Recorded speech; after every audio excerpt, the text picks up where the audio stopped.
अनुभव किया कि हमारे वार्डरोब में जितने कपड़े हैं वो हमारी निजी नीचता का प्रमाण है। दुनिया में बहुत सारे लोग हैं जिन पर कपड़े नहीं, हमने घेर रखे। कोरोना में सब लोग वो 2 ही टी शर्ट और 2 ही बरमूडे में घूम रहे हैं। घरवाली कह के परेशानी बदल लो। हम तो वर्चुअल कवि सम्मेलन मैंने एक बार किया, फिर करा ही नहीं। आज कवि आए कहीं सुनने, बोले जी वर्चुअल कविता पढ़ दो। अब मैंने इधर से कविता पढ़ी, वाह लौट के 3 मिनट बाद आई। कौन सुना?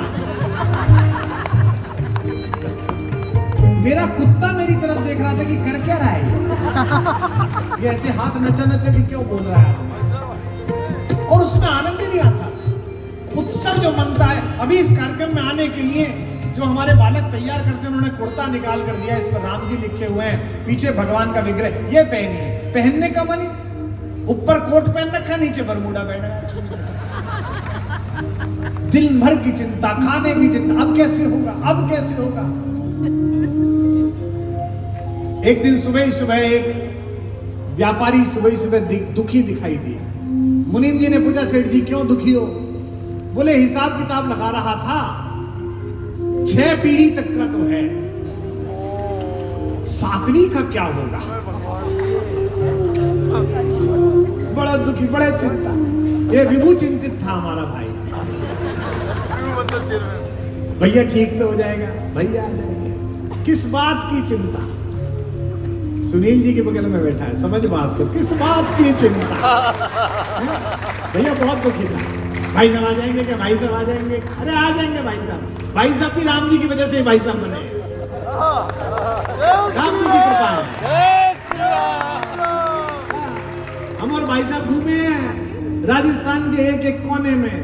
आज भी याद है भीनमाल में अपने अपने वो एक शाम राम के नाम होना था 1994 में। भाई साहब याद है, आदरणीय प्रमोद जी ने ड्यूटी लगाई, महाजन जी ने भाई साहब इंचार्ज बनाए। उस समय विद्यार्थी परिषद के भाई साहब जयपुर के संगठन मंत्री थे और मैं ब्रज प्रांत में काम देखता था राधेश्याम जी भाई साहब के नेतृत्व में। अभी शरीर शांति हुआ उनका।